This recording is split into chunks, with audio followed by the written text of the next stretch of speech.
This is my son, who, when he first became famous, said that I was dead. I can relate. I used to say my dad was dead. I can Right, relate. and then it went from I'm dead to us back. Mad.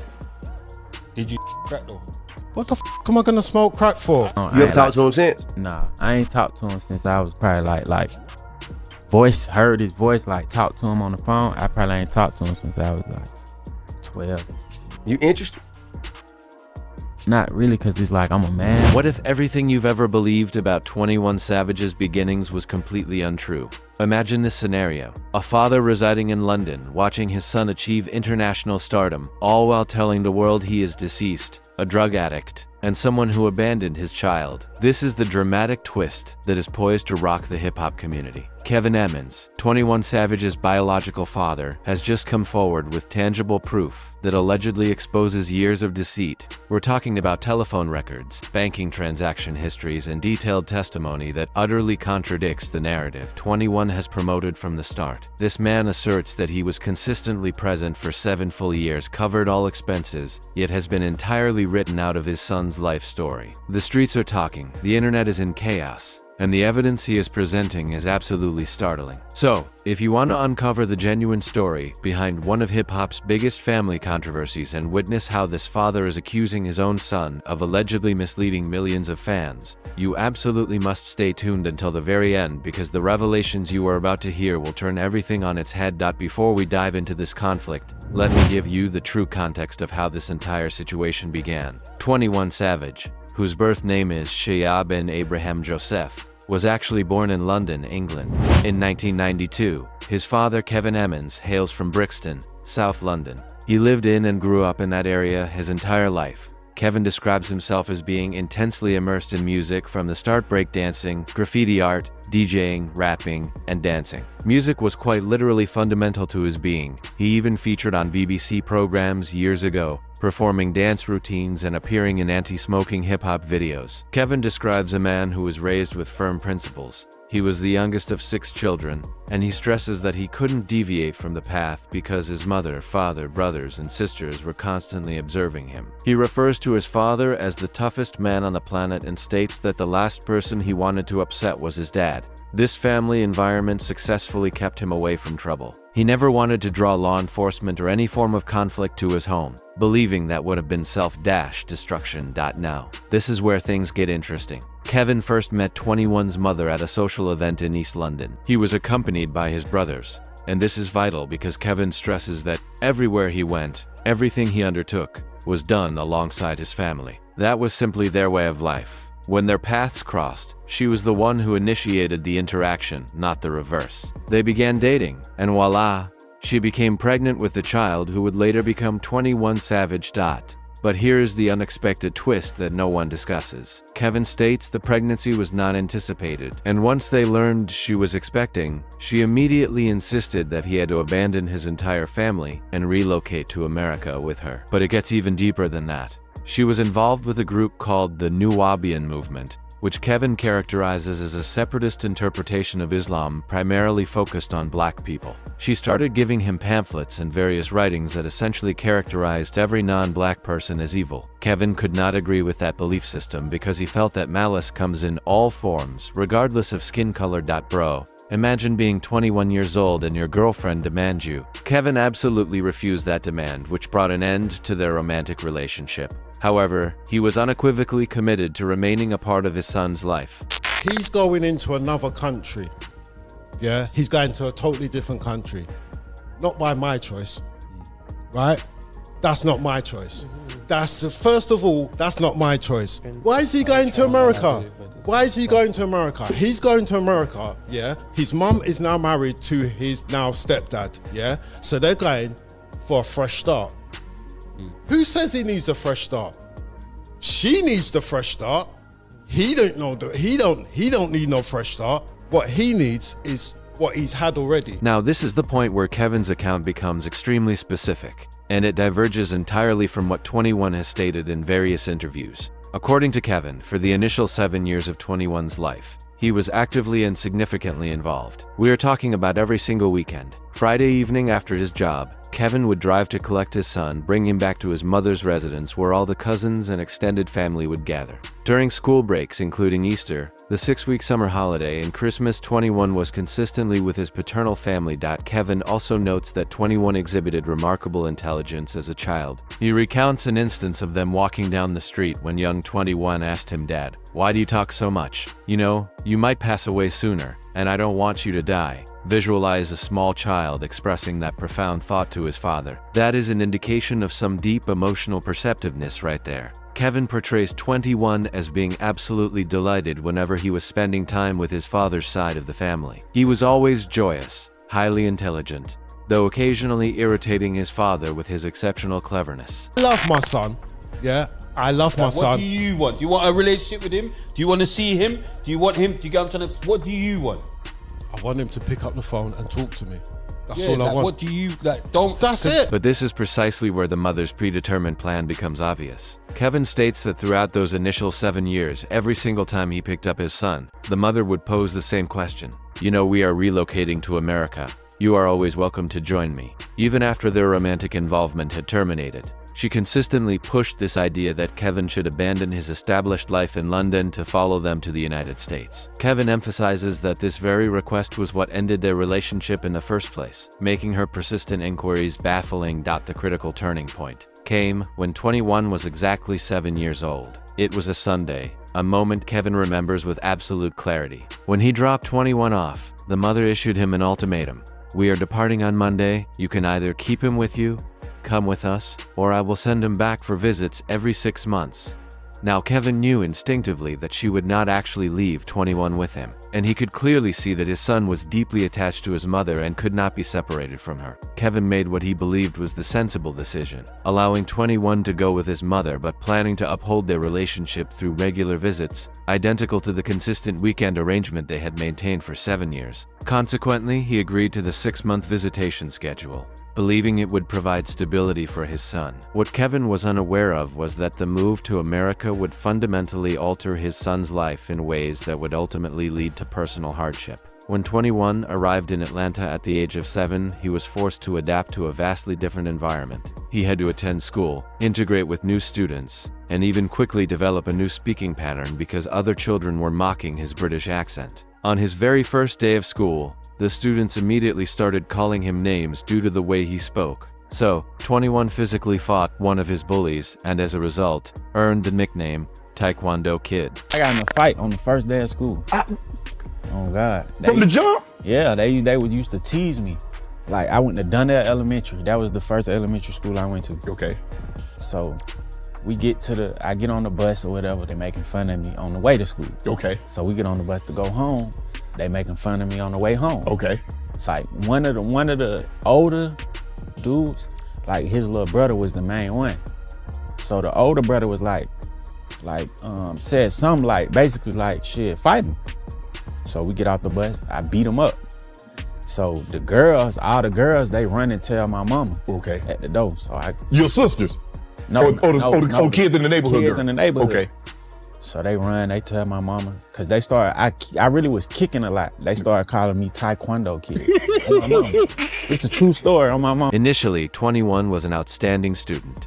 He secured victories in both spelling bee and math competitions in the same academic year. However, as he grew older, he realized that regardless of his academic performance, his undocumented immigration status meant he couldn't enroll in university or secure a respectable job.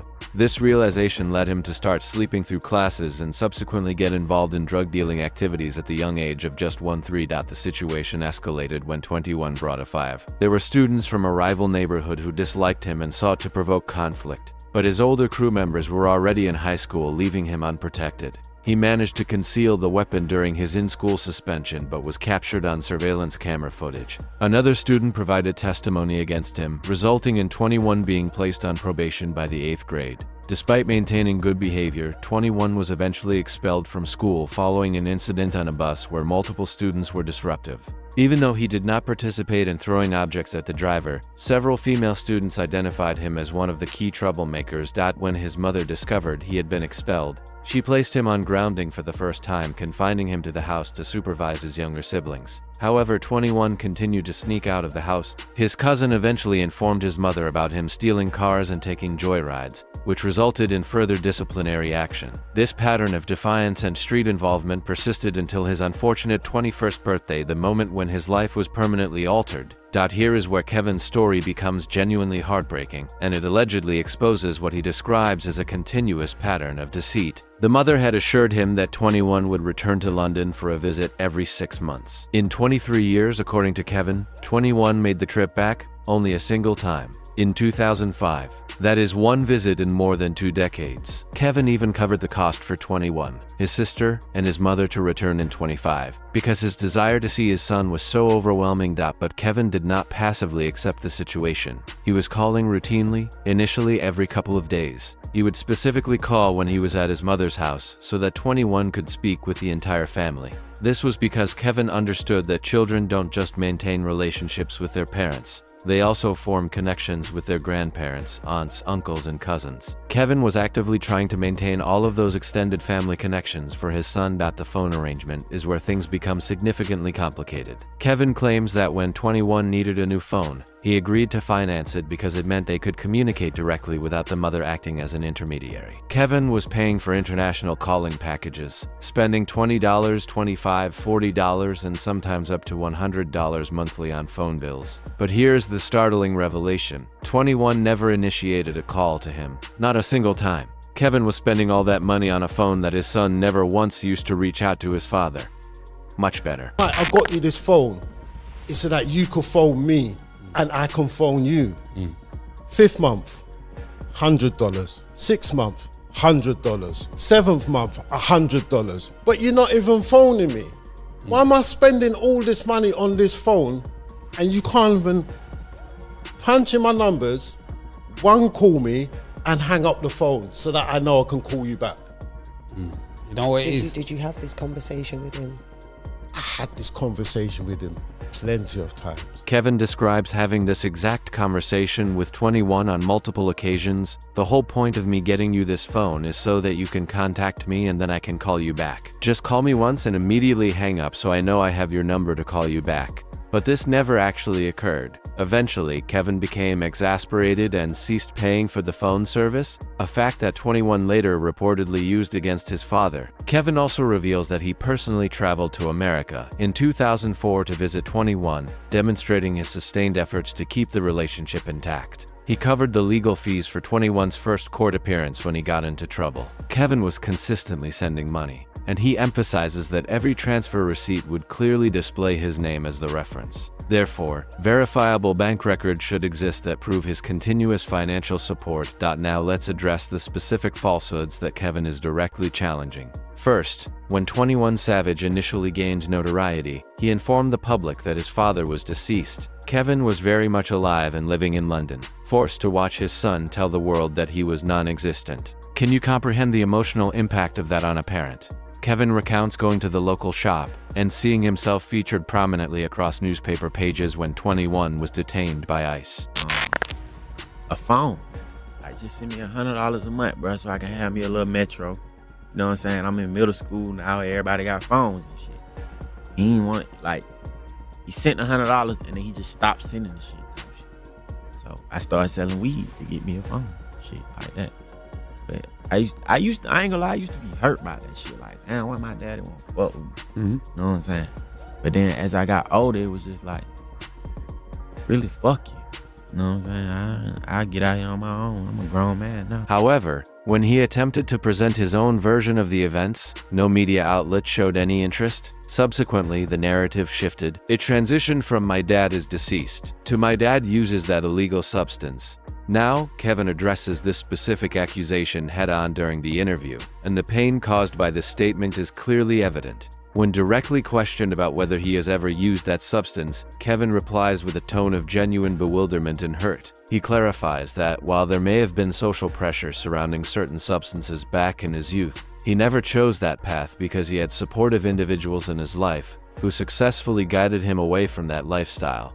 Kevin strongly asserts that he was brought up with fundamental family values. As the youngest of 6 children, he knew he could not behave improperly because his mother, father, brothers, and sisters were constantly observing him. He states emphatically that the last person he ever wished to disappoint was his father. Consequently, bringing any sort of trouble or police attention to their home felt equivalent to total self-destruction. The accusation of substance abuse is especially damaging because Kevin perceives it as his son exploiting his massive platform to deliberately ruin his character. Here is a man who held steady employment. He specifically mentions working at the post office, and who conscientiously tried to maintain a relationship with his son from across the ocean, only to be publicly branded as an addict by his own child. So my son is bad enough, but to lose my brethren along the way, and then I've made it and I can't bring them with me, and everything I used to dream about that we was gonna do, I can't do it with them. I really hope everything works out for the best. Honestly. Do you know what I mean? I can see that it hurts you a lot. I really do hope that. It hurts me for the fact that it's all the interviews he done after when I was in my worst state. That's what hurts me. It's after the loss, then came all the my dad this, my dad that, my dad this, my dad that. Man, have some empathy. I just lost your brother. There's no reason to put me down even more. Kevin also addresses the misunderstanding concerning 21's stepfather, whom some people mistakenly identified as his biological father. There was a widespread confusion where the public assumed this other man was 21's dad due to older photographs. However, Kevin unequivocally clarifies that he is the biological father and has been since the day 21 was born. One of the most contentious aspects of this entire account is what occurred when 21 Savage sustained 6 gunshot wounds on his 21st birthday in 2013. This particular part is where Kevin's recitation of the events directly clashes with the details 21 has shared in public interviews. The shooting took place during what was meant to be a celebratory occasion. It was 21's birthday, his friend Johnny's birthday, and Johnny's relative's birthday, all falling on the same date. 21 and Johnny had arranged to reserve a hotel room for the weekend to mark the occasion. Johnny called 21 because one of the speakers in his vehicle had stopped working, and he knew 21 had a car equipped with speakers in the trunk. When they met up, Johnny proposed that they run some necessary errands in 21's car. That is the moment 2 gang members attempted to carry out the murder. One attacker abruptly climbed into the back seat and commanded, "Get up," while the second stood outside the vehicle. During the ensuing struggle, 21 was shot 6 times. Twice in his arm, once in his collarbone, his neck, his hand, and his finger. Johnny was killed by the initial bullet. 21 heard later that one of the gunmen was paralyzed, but he remains uncertain about the fate of the other assailant. Where Kevin's recitation of the events directly clashes with the details 21 has shared in public interviews. The shooting took place during what was meant to be a celebratory occasion. It was 21's birthday, his friend Johnny's birthday, and Johnny's relative's birthday, all falling on the same date. 21 and Johnny had arranged to reserve a hotel room for the weekend to mark the occasion. Johnny called 21 because one of the speakers in his vehicle had stopped working, and he knew 21 had a car equipped with speakers in the trunk. When they met up, Johnny proposed that they run some necessary errands in 21's car. That is the moment 2 gang members attempted to carry out the murder. One attacker abruptly climbed into the back seat and commanded, "Get up," while the second stood outside the vehicle. During the ensuing struggle, 21 was shot 6 times, twice in his arm, once in his collarbone, his neck, his hand, and his finger. Johnny was killed by the initial bullet. 21 heard later that one of the gunmen was paralyzed, but he remains uncertain about the fate of the other assailant. Tell me how you got shot. I'm with my best friend. We in the car. It's my birthday. Somebody opened the back door like, "Draw down." He didn't say nothing. He just started. A whole bunch of shots go off. I end up shot. He end up dead. Another one of them end up being shot. I get out the car, run, knock on somebody's door, but I can't move this arm. Like, this arm over with. So I can't come to the door. I run back to the car, grab my phone. Police pull up. I get out the car and I start walking towards police. Police draw down.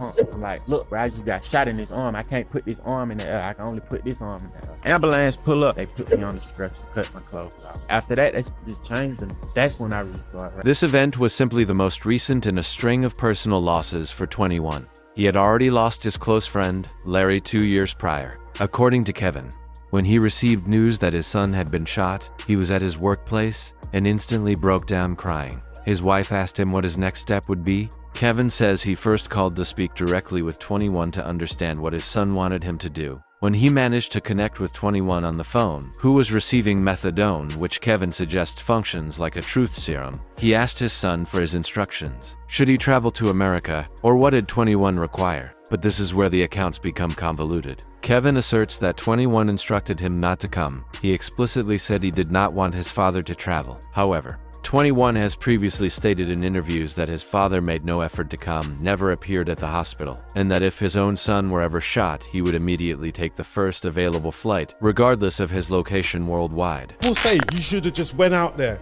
Just go. What hospital is he in? Find out when you get there. From who? From the papers, probably. He's famous, isn't it? No, this was before he's it was famous. before. Yeah, but you find out, man. Come on, man. From You'll who? find out. This is Atlanta. Who? The same way you phoned him, if you texted him, say, I'm in the airport, blood. Or do you get what I'm trying to say? It's a bit different, innit? I'm in America. Come on, man. Kevin's justification sounds sensible, though emotionally detached. He explains that he did not know the specific hospital 21 was admitted to, nor did he know his address, meaning he couldn't simply fly to Atlanta and search aimlessly for his son. He also highlights that at that time he had 4 other minor children residing in London, including one who was 6 years old and receiving an autism diagnosis, and he couldn't abandon them to travel to America for an undetermined period. The most tragic part of Kevin's account concerns the events of 22. Kevin's other son, Terrell, who was 21's younger brother, was fatally stabbed in London at the age of 27. This devastating loss resulted in Kevin and 21 communicating for the first time in years. Kevin describes this reconnection as bittersweet. He cherished the opportunity to speak with his son again, but he deeply regretted that the death of his other son was necessary for it to occur. It hurts me for the fact that it's all the interviews he done after when I was in my worst state. That's what hurts me. It's after the loss, then came all the my dad this, my dad that, my dad this, my dad that. Man, have some empathy. I just lost your brother. There's no reason to put me down even more. Kevin was quite literally managing the sight of his son's body beneath a white sheet at 7 o'clock when he received the call from 21. He conveyed to his son, "I deeply enjoy talking to you, but I regret the circumstances under which it happened. You are only speaking with me because he is deceased." They continued communicating for 2 weeks, and during this time, Kevin even had the chance to see his grandchildren, via FaceTime, specifically his 2 grandsons, though he was unable to meet his granddaughter because the baby's mother prohibited it. 21 extended an invitation for his father to travel and visit him in America, and Kevin was fully prepared to go. He stresses that this invitation was profoundly meaningful to him because it originated personally from his son rather than being relayed through an intermediary, telling him what his actions should be. However, something occurred next that Kevin refuses to fully elaborate on. He mentions that 21 sent him a text message regarding a sum of $10, claiming that Kevin never sent him $10 when he required it. Kevin's reply was that if 21 had genuinely requested $10, he would have sent it, and that 21 should review his mother's bank account records because every single monetary transfer Kevin ever sent had his name noted as the reference. Following this brief text exchange, 21 abruptly ceased all further communication once more. Kevin discovered via Instagram that 21 was currently in the Dominican Republic with a woman, and he resolved to wait for his son to return from his vacation before attempting to resume their conversation. But 21 never reached out again. Did you think about putting everything else aside and try to reestablish a relationship with the father? I did, and we got on the phone, and he started doing some things that rubbed me the wrong way. Like just asking me for shit, like too early, and like I kind of like fell back, and then like, you know, like when I do interviews, these questions come up, and I'm truthful, so I think that might have rubbed him wrong. Kevin highlights that 21 was unable to leave the United States due to his ongoing immigration case, yet traveling to the Dominican Republic is treated as permissible travel under certain circumstances. Kevin levels serious accusations regarding what he terms parental alienation. He alleges that starting when 21 was just 4 years old, his mother was attempting to convince him to refer to his stepfather as dad, using the Hebrew term Abba. Kevin states that 21 disliked this practice and resisted it, but the mother persisted in promoting the idea that the stepfather was a more genuine father figure to 21 than Kevin was. This is where Kevin's story delves deeply into family psychological dynamics. He emphasizes that when parents separate, there is often an expectation for the father to exert greater effort to sustain the relationship, while the mother enjoys the advantage of living in the same home with the child daily. Kevin argues this establishes an unbalanced dynamic where fathers are perpetually trying to catch up and can never fully meet the mother's expectations. Kevin also addresses the significant fact that 21 does not communicate with anyone on his father's side of the family. Not his grandparents, not his aunts or uncles, and not his cousins, absolutely no one. When 21's brother Terrell passed away, Kevin mentions that 21 had reached out to Terrell on his birthday and received a response for the first time. But by then, it was too late to establish a meaningful relationship. The pattern Kevin describes is one where the mother systematically severed 21's connection to his entire paternal family, not just his father. This extends far beyond a typical custody disagreement. It involves deleting an entire aspect of a child's legacy and family ties. Kevin also discusses how 21's success in the music industry has been partially founded on fabrications concerning their relationship. He points out that he could have publicly revealed 21's status as an undocumented immigrant years ago when he initially gained fame, but he deliberately chose not to because he did not want to damage his son's career. Kevin states that he is proud of 21's accomplishments and genuinely pleased that his grandchildren will be financially secure for life. However, he is deeply wounded by the manner in which 21 has utilized his platform to circulate falsehoods about their shared history. That in like a weird place because he got his side of how he look at it. I got my side of how I look at it. I kind of understand, like, okay, if your child moved to another country, it's kind of hard type shit. But from a child point of view, all I can do is go off the emotion that I felt as a child. Like I can't tell you how I would feel about it as an adult. Right. Because the hurt come from when I was a child.